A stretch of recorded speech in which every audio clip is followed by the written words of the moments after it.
उसको विकास कर। किसान की विरासत, धरती के वनस्पति संसाधन, एक अधिकार जिसका दुनिया भर के देश करते हैं सम्मान। आज भारत उन अधिकारों को दे रहा है नए मुकाम, ताकि और बढ़े किसानों की वंशागत किस्मों की पहचान का अभियान।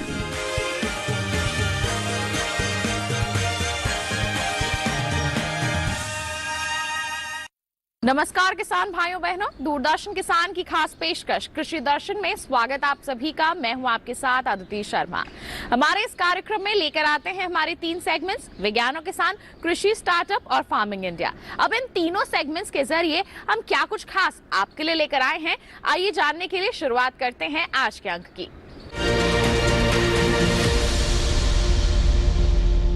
आइए नजर डालते हैं हमारे सेगमेंट विज्ञान और किसान पर और देखते हैं कि कृषि जगत में क्या कुछ खास गतिविधियां हो रही हैं।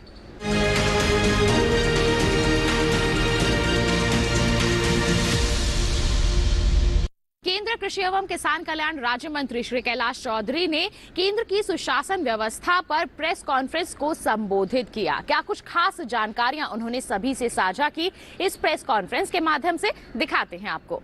जो गुड गवर्नेंस की अगर बात करें तो उसमें टेक्नोलॉजी जो आई है, पहले जो भर्तियां होती थी तो उसमें प्रॉब्लम आती थी, डॉक्यूमेंट्स को उसको भर्ती के लिए जमा करवाना पड़ता था लाकर ऑफिस के अंदर। अब वो ऑनलाइन अपने डॉक्यूमेंट्स को सबमिट कर सकता है वहाँ से। और जो हमारे साइंटिस्ट हैं वो साइंटिस्ट भी अपनी टेक्नोलॉजी को समझने के लिए डिजिटल का उपयोग कर सकते हैं और एक दूसरे के बीच में शेयर भी कर सकते हैं। और सारा जो आज फाइल्स है, जो एग्रीकल्चर की जितनी भी फाइल है, उन सभी फाइलों के अंदर आज ऑनलाइन सिस्टम कर दिया। तो उसकी वजह से जो फाइल की प्रक्रिया पहले किसान जैसे अगर उनको अपने अगर कोई फाइल है उसके हॉर्टिकल्चर की है या पॉली हाउस है, ग्रीन हाउस की फाइल लगाने के लिए उनको ऑफिस दिल्ली के चक्कर काटने पड़ते थे या राज्य के जो ऑफिस होते थे वहाँ चक्कर काटने पड़ते थे। लेकिन अब वो अपने वहाँ पर कॉमन सर्विस सेंटर के ऊपर जाकर अपनी फाइल को और अपने प्रोजेक्ट को सबमिट कर सकता है। तो इस तरह से एक कृषि के अंदर एक कैसे सुविधा ज़्यादा से ज़्यादा हो, तो इस दिशा के अंदर निश्चित रूप से काम सरकार के द्वारा किया जा रहा है, जिसका लाभ आज करोड़ों करोड़ किसान है उसको ले रहे हैं। और उसका सबसे बड़ा उदाहरण देखा जाए तो आज किसान सम्मान निधि का पैसा है वो डायरेक्ट किसान के पास में किसान सम्मान निधि का नरेंद्र मोदी जी एक बटन दबाते हैं और लगभग 11.5 करोड़ किसानों के अकाउंट के अंदर पैसा पहुंच जाता है 2-2 हज़ार रुपये के हिसाब से। और ऐसे ही केसीसी के अंदर भी केसीसी का पैसा उनको किसानों को मिलता है डीबीटी के माध्यम से।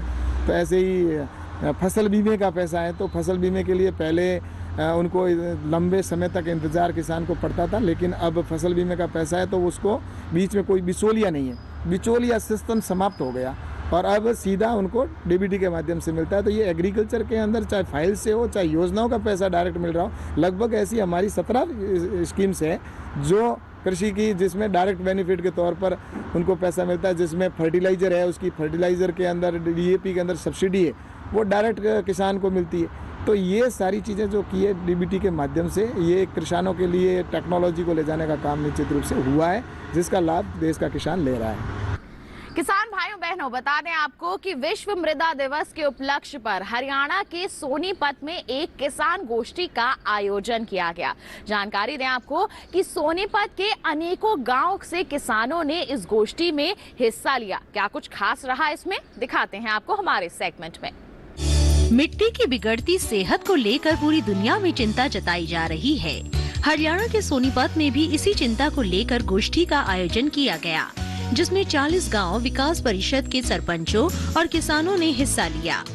गोष्ठी के मुख्य अतिथि और भारतीय कृषि अनुसंधान संस्थान के निदेशक डॉक्टर A.K. सिंह ने कहा, मृदा का स्वास्थ्य बहुत ही जरूरी है, क्योंकि मृदा के स्वास्थ्य से ही पौधे का स्वास्थ्य होता है, पौधे के स्वास्थ्य से पशुओं का स्वास्थ्य होता है और पशुओं और पौधों के स्वास्थ्य से हमारा स्वास्थ्य होता है, क्योंकि हम हर तरह से पशुओं और पौधों के ऊपर आधारित हैं। एक नई विधा और आगे आने वाले दिनों में आएगी, जिसमें कि कार्बन की खेती आप अपने खेत में, जैसे मैं दहिया साहब को बधाई देना चाहता हूं कि इनके 40 गांव में कोई भी किसान अपने खेत में आग नहीं लगाया, पराली निकाल के ले गए हैं लोग, वे बधाई के पात्र हैं। पराली के कई उपयोग हो सकते हैं, खेत से बाहर निकाल करके वो बिजली बनाने के लिए जा सकती है, सीएनजी बनाने के लिए जा सकती है, इथेनॉल बनाने के लिए जा सकती है, ब्रिकेट बनाने के लिए जा सकती है। खेत में भी उसका प्रबंधन हैप्पी सीडर के द्वारा, सुपर सीडर के द्वारा, डिकम्पोजर के द्वारा कर सकते हैं। अगर खेत में पराली का प्रबंधन आप करते हैं तो 1 हेक्टेयर में 1 कार्बन क्रेडिट मिलता है, जिसका दाम करीब करीब $30 के आसपास होता है, यानी कि 2100 रुपए के आसपास होता है। इसी तरह से अगर आप लेजर लेवलिंग करते हैं, धान की सीधी बिजाई करते हैं, तो हर चीज के लिए आपको पैसा आगे आने वाले दिनों में मिलेगा। बहुत सारी कंपनीज हैं जो कि इस क्षेत्र में अपना पैसा खर्च कराने के लिए, लगाने के लिए तैयार हैं। जैसे जो खाद बना रहे हैं, जो लोग हवाई जहाज उड़ा रहे हैं, उनको अपने व्यवसाय का कार्बन फुटप्रिंट कम करना है। तो अपना तो कम कर नहीं सकते हैं, लेकिन कोई और कार्बन क्रेडिट पैदा करता है तो उसको खरीद सकते हैं, तो वो फायदा किसानों को सीधे ट्रांसफर होगा। हमको इस बात को लेकर के जागरूक रहना है। प्रिसीजन एग्रीकल्चर, दक्षतापूर्ण खेती की बात की गई कि ड्रोन के द्वारा दवा का छिड़काव। आम तौर पे जब दवा का छिड़काव हम करते हैं तो 250 लीटर पानी 1 किले में लगता है। ड्रोन के द्वारा दवा का छिड़काव करने में 8 लीटर पानी लगता है। कितने पानी की बचत हुई, दवा की भी उसी मात्रा में बचत हुई। और इसके बाद ड्रोन में ये भी प्रावधान आएगा कि अगर आपके खेत में तेला या चेपा लगा है तो पहले से उसकी सेंसर के द्वारा पहचान हो जाएगी कौन सी जगह है जहाँ पे चेपा लगा है। ड्रोन उड़ करके वहीं पे छिड़काव करेगा और इसके बाद बाकी जगह पूरे खेत में छिड़काव करने की जरूरत नहीं है। तो दवा भी कम लगेगा, खर्च भी कम होगा और जो उत्पाद होगा उसकी गुणवत्ता अच्छी होगी और पैदावार बढ़ेगी। बहुत सारी संभावनाएं हैं, लेकिन संस्थान के साथ आप जुड़े रहिए, एक बहुत अच्छा प्रयास है। आपको बता दें कि विश्व मृदा दिवस हर साल 5 दिसंबर को मनाया जाता है। इस बार मृदा दिवस की थीम रही मृदा जहां भोजन शुरू होता है। तो ये था सेगमेंट विज्ञान और किसान। इसी के साथ बता दें कार्यक्रम में वक्त हो चला है एक छोटे से ब्रेक का। आप कहीं मत जाइए, देखते रहिए कार्यक्रम कृषि दर्शन, बने रहिए दूरदर्शन किसान पर।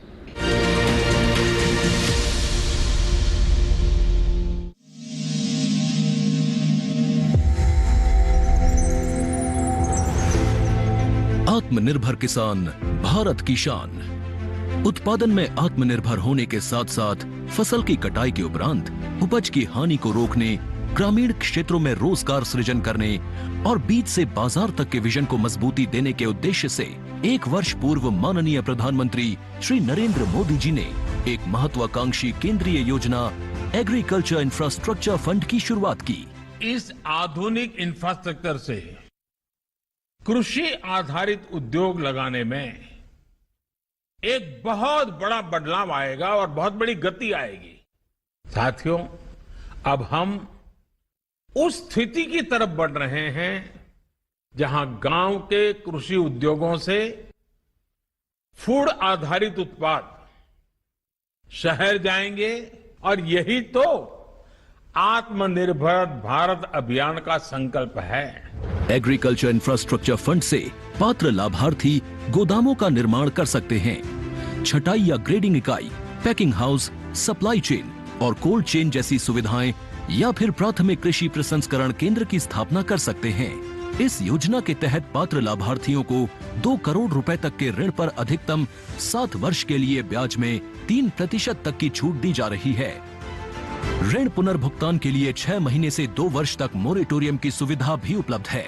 इस योजना ने अब तक सफलता की कई मिसालें कायम की हैं, जैसे कि मध्य प्रदेश के लाभार्थी श्री विपिन त्रिपाठी ने एग्रीकल्चर वेस्ट से बायोफ्यूल बनाने का इनोवेटिव प्राइमरी प्रोसेसिंग सेंटर लगाया है। लोन मिलने की वजह से हम समय पर सारी मशीनों का प्रोक्योरमेंट और सारा सिविल वर्क टाइम पे करवा पाए, जिससे ये प्रोजेक्ट को लगाना संभव हो पाए। राजस्थान के लाभार्थी श्री यशवर्धन मुंद्रा ने सॉर्टिंग एंड ग्रेडिंग यूनिट लगाकर रोजगार के अवसर पैदा किए हैं। कर्नाटक की महिला उद्यमी श्रीमती ममता वी ने प्राइमरी प्रोसेसिंग सेंटर लगाकर प्रगति की नई राह चुनी है। ಸಣ್ಣ ಪುಟ್ಟ ಉದ್ಯಮಿಗಳನ್ನ ಮತ್ತಷ್ಟು ಅಗ್ರಿಕಲ್ಚರ್ ಅಲ್ಲಿ ಹೆಚ್ಚು ನಾವು ಇನ್ನಷ್ಟು ಸಾಧನೆ ಮಾಡಲಿಕ್ಕೆ ಕಾರಣಕಾರಕವಾದಂತ ಈ ಅಗ್ರಿಕಲ್ಚರಲ್ ಇನ್ಫ್ರಾಸ್ಟ್ರಕ್ಚರ್ ಫಂಡ್ ಇಂದ ನಮ್ಮ ಇನ್ನಷ್ಟು ಯೋಜನೆಗಳು ಆಯೋಜನೆಗಳು ಉತ್ತಮಗೊಂಡಿದೆ। राजस्थान के लाभार्थी श्री दिनेश भट्टर ने जीरे की प्रोसेसिंग यूनिट लगाकर आसपास के ग्रामीणों को आत्मनिर्भरता प्रदान की है। महाराष्ट्र के लाभार्थी श्री अनूप कुमार मोहता ने वेयर हाउस बनाकर अन्न भंडारण को सुनिश्चित किया है। आज देश के कोने कोने से किसान, कृषि उद्यमी, किसान उत्पादक संघ, प्राथमिक कृषि सहकारी समितियां, स्वयं सहायता समूह और कृषि उपज मंडियां इस योजना का लाभ उठा रहे हैं।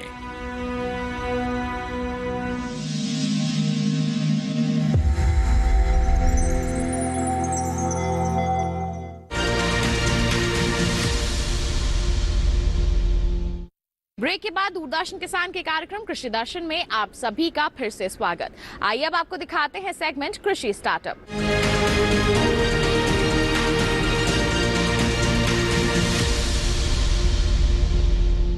आज के हमारे सेगमेंट में मुलाकात करवाएंगे आपकी हमारे एक सफल किसान से। अपनी अलग सोच और कड़ी मेहनत के चलते उन्होंने ये मुकाम हासिल किया है। नाम है इनका आगम खरे। किस तरह का रहा है इनका सफर, आइए इन्हीं से जानते हैं। एब्सोल्यूट एक भारतीय प्लांट बायोसाइंस कंपनी है जो इस समय दुनिया के 16 देशों में खेती में नवीन क्रांति लाने की तरफ काम कर रही है। इसका उद्गम पूर्व राष्ट्रपति श्री अब्दुल कलाम जी के विजन 2020 के प्रोजेक्ट के दौरान किया गया था।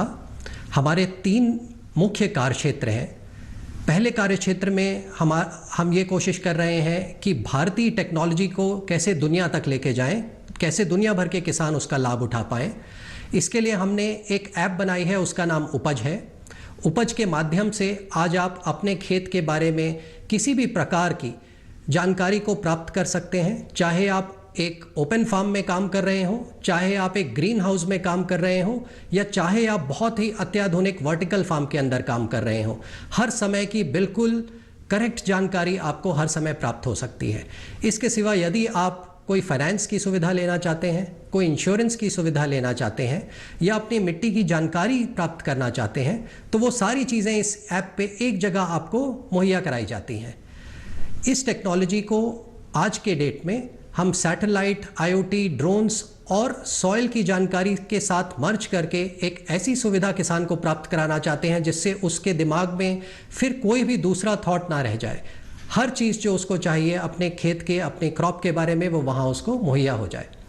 हमारा एक दूसरा विचार है जो हमारी दूसरा मुख्य बिजनेस है, जहाँ हम ये सोचते हैं कि भारतीय साइंस दुनिया तक पहुँचनी चाहिए।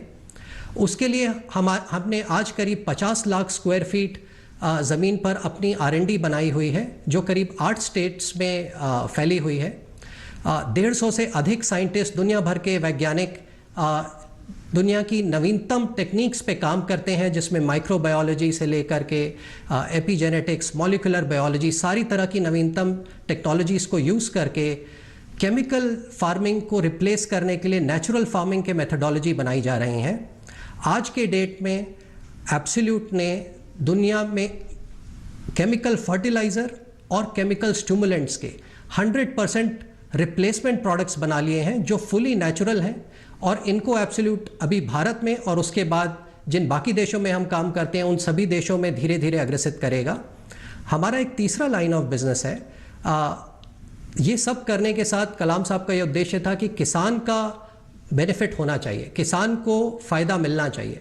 ये करने के लिए हमने ये समझा कि अगर किसान ये सारा प्रोड्यूस उगा भी ले और उसके बाद अगर उसे अच्छी मार्केट्स नहीं मिले तो उसका कभी उस तक वो बेनिफिट पहुंचेगा नहीं।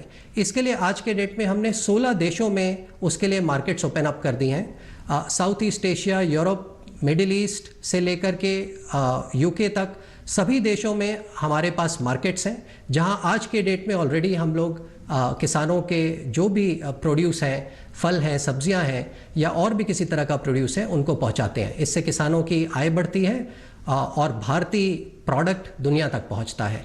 ये 3 हमारे मूल्य उद्देश्य हैं और कंपनी इस उद्देश्य से जुड़ी हुई है कि सबसे पहले किसान और देश को रखा जाए और हिंदुस्तान को वापस उसी शिखर पे पहुंचाया जाए जहां वो 1700 साल तक इतिहास में था, दुनिया का सबसे अग्रसित देश खेती में।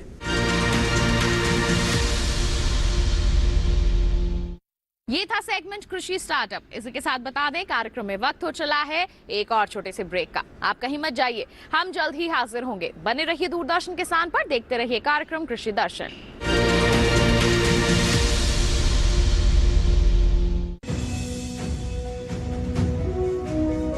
भारत सरकार का हर प्रयास किसानों को दे रहा है एक नई आस। देश के किसानों की खुशहाली और उन्हें आत्मनिर्भर बनाने के लिए भारत सरकार समर्पित है। प्रधानमंत्री श्री नरेंद्र मोदी जी के नेतृत्व में कृषि क्षेत्र में किए गए निरंतर प्रयासों के फलस्वरूप देश खाद्यान्न व बागवानी के क्षेत्र में आत्मनिर्भर हो चुका है और देश में दलहन का उत्पादन भी बढ़ा है। इसी तरह भारत सरकार ने खाद्य तेलों के उत्पादन को बढ़ाने के भी अनेक प्रयास किए हैं। इसी क्रम को आगे बढ़ाते हुए माननीय प्रधानमंत्री श्री नरेंद्र मोदी जी के नेतृत्व में भारत सरकार ने दूरदर्शी निर्णय लेते हुए राष्ट्रीय खाद्य तेल मिशन ऑयल पाम की शुरुआत की है। इस मिशन से देश भर के किसानों को बहुत लाभ मिलेगा। कृषि के पूंजी निवेश में वृद्धि होगी, खाद्य तेल आयात पर देश की निर्भरता कम होगी और रोजगार के नए अवसर पैदा होंगे। खाने के तेल में आत्मनिर्भरता के लिए अब राष्ट्रीय खाद्य तेल मिशन ऑयल पाम का संकल्प लिया गया है। इससे किसानों को तो सीधा लाभ होगा ही, गरीब और मध्यम वर्ग के परिवारों को सस्ता और अच्छी क्वालिटी का तेल भी मिलेगा। यही नहीं, ये मिशन बड़े स्तर पर रोजगार का निर्माण करेगा। इस मिशन के अंतर्गत ऑयल पाम का रकबा और पैदावार बढ़ाने पर जोर देने के लिए सरकार ने 11,000 करोड़ रुपए से अधिक की सहायता राशि निर्धारित की है। मिशन के तहत सरकार ने ऑयल पाम की खेती के लिए रोपण आदि की सहायता में बढ़ोतरी करते हुए पहले मिलने वाले 12,000 रुपए प्रति हेक्टेयर को बढ़ाकर 29,000 रुपए प्रति हेक्टेयर तक कर दिया है। ऑयल पाम के पुराने बागों के पुनरुद्धार के लिए 250 रुपए प्रति पौधा के हिसाब से विशेष सहायता दी जा रही है। पौधारोपण सामग्री की कमी दूर करने और बीजों की पैदावार करने वाले बागों को भी सहायता दी जाएगी। इसके तहत 15 हेक्टेयर ऑयल पाम उद्यान के लिए 80 लाख रुपए तक की सहायता राशि दी जाएगी। इसके अलावा नर्सरी विकास के लिए 40 लाख रुपए तक तय किए गए हैं। पूर्वोत्तर और अंडमान राज्यों के लिए विशेष सहायता का भी प्रावधान है। ऑयल पाम के किसान ताजे फलों के गुच्छे यानी FFB का उत्पादन करते हैं, जिनकी वर्तमान में कीमतें अंतर्राष्ट्रीय मूल्यों में उतार चढ़ाव के आधार पर तय होती हैं। पहली बार केंद्र सरकार ताजे फलों के गुच्छे की कीमत के लिए किसानों को आश्वासन दे रही है। ये व्यवहार्यता मूल्य यानी VP कहलाएगा, यानी किसानों को कोई घाटा नहीं होने दिया जाएगा। व्यवहार्यता मूल्य VP तय करने की शुरुआत 1 नवंबर से होगी और अगले वर्ष 31 अक्टूबर तक जारी रहेगी। इसे ऑयल पाम वर्ष कहा जाएगा। इस योजना के तहत वर्ष 2025-26 तक ऑयल पाम का रकबा 6.5 लाख हेक्टेयर सृजित करने और कच्चे ऑयल पाम की पैदावार वर्ष 2025-26 तक 11.20 लाख टन पहुंचाने का लक्ष्य निर्धारित किया गया है। सरकार के इस महत्वपूर्ण निर्णय से देश में ऑयल पाम की खेती करने वाले किसानों में विश्वास पैदा होगा और वे खेती का रकबा बढ़ाएंगे। इस तरह पाम ऑयल का उत्पादन भी बढ़ेगा, जिससे किसानों की आय बढ़ेगी और ग्रामीण अर्थव्यवस्था भी सुदृढ़ होगी।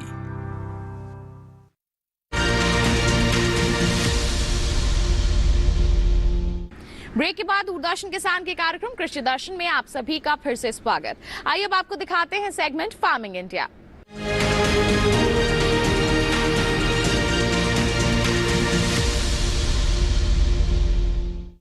बात होगी किसान क्रेडिट कार्ड की, एक ऐसे कार्ड की जो हमारे किसानों को यानी आप लोगों को आर्थिक सहायता प्रदान करता है। जी हाँ, आप कम दरों पर यहाँ पर ऋण ले सकते हैं और आपको इसमें ज्यादा जद्दोजहद की भी जरूरत नहीं। किस तरह के लगेंगे दस्तावेज और किस तरह से ये कार्ड है आपके लिए लाभकारी, आइए आपको बताते हैं हमारे सेगमेंट में।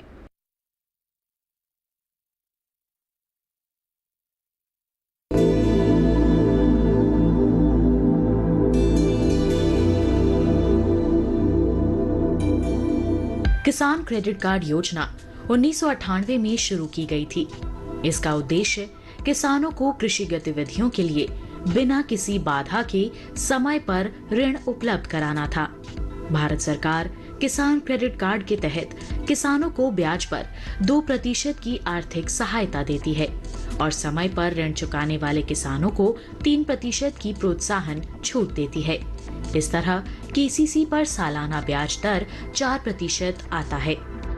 सभी योग्य किसानों को उनके कृषि कार्यों के लिए आसानी से और समय पर कृषि ऋण प्रदान किए जाएं, ये सुनिश्चित करने के लिए सरकार ने किसान क्रेडिट कार्ड योजना शुरू की। इसका उद्देश्य किसानों को कृषि के लिए उत्पादक सामग्रियों जैसे बीज, उर्वरक और कीटनाशक आदि खरीदने के लिए सक्षम बनाना है। सरकार ने किसानों के हित में बड़े कदम उठाते हुए 2019 में केसीसी में ब्याज दर में आर्थिक सहायता का प्रावधान शामिल करते हुए इसका लाभ डेयरी उद्योग समेत पशुपालकों और मछली पालकों को भी देने की व्यवस्था सुनिश्चित की है। किसान क्रेडिट कार्ड के दायरे में किसानों को लाने के लिए फरवरी 2020 से एक विशेष अभियान चलाया जा रहा है।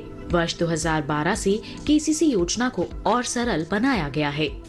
इसके तहत लाभार्थियों को एटीएम सक्षम डेबिट कार्ड के प्रावधान सहित एक बार में दस्तावेजीकरण की सुविधा, सीमा में निर्माण लागत में वृद्धि और सीमा के भीतर कितनी भी संख्या में निकासी आदि की सुविधाएं दी गई हैं। सार्वजनिक क्षेत्र के बैंकों और नाबार्ड से प्राप्त सूचना के अनुसार इस अभियान के तहत 29 जनवरी 2021 तक देश भर के किसानों को 1.76 लाख करोड़ रुपए की खर्च सीमा के साथ 187.03 लाख केसीसी स्वीकृत किए गए हैं। किसान क्रेडिट कार्ड की वजह से किसान अपनी फसल का बीमा भी करवा सकते हैं, जिस किसी भी कारण से अपनी फसल नष्ट होने पर उनको मुआवजा भी दिया जाता है, जैसे बाढ़ की स्थिति में फसल का डूब के नष्ट हो जाना या सूखा पड़ने पर फसल का जल जाना आदि सुविधाओं में यह किसान क्रेडिट कार्ड बहुत ही ज्यादा काम आता है। इसकी वजह से किसान लाभ उठा सकते हैं। सस्ती ब्याज दर पर लोन उपलब्ध कराने के इस अभियान से न सिर्फ किसानों की आय में बढ़ोतरी होगी, बल्कि इससे ग्रामीण अर्थव्यवस्था को मजबूती मिलेगी और कृषि तथा इससे जुड़े क्षेत्रों में उत्पादन बढ़ेगा। साथ ही हमारे देश के लिए खाद्य सुरक्षा सुनिश्चित करने की दिशा में भी इस मुहिम की विशेष भूमिका होगी। किसान भाइयों बहनों, ये था सेगमेंट फार्मिंग इंडिया। इसी के साथ बता दें आज के अंक में बस इतना ही। उम्मीद है जितनी भी जानकारियां आज के कार्यक्रम के माध्यम से आप तक पहुंचाई गई हैं सभी आपके लिए फायदेमंद साबित हुई होंगी। चलते चलते एक विशेष जानकारी और, टीवी स्क्रीन पर दिखाए जा रहे इस QR कोड को स्कैन करके पहुंच सकते हैं आप हमारे YouTube चैनल पर। दोबारा हमारा ये कार्यक्रम आप देख सकते हैं। साथ ही आपको बता दें अगर आप हमें ईमेल करना चाहते हैं, ईमेल ID है हमारी krishidarshandddk@gmail.com। आप हमें पत्र लिख सकते हैं। पता है हमारा कृषि दर्शन, कमरा नंबर 58, CPC दूरदर्शन, खेलगांव, नई दिल्ली 110049। तो इसी के साथ आज के लिए इतना ही। अगले अंक में फिर होंगे हाजिर, तब तक के लिए दीजिए इजाजत, लेकिन आप बने रहिए दूरदर्शन किसान पर। नमस्कार।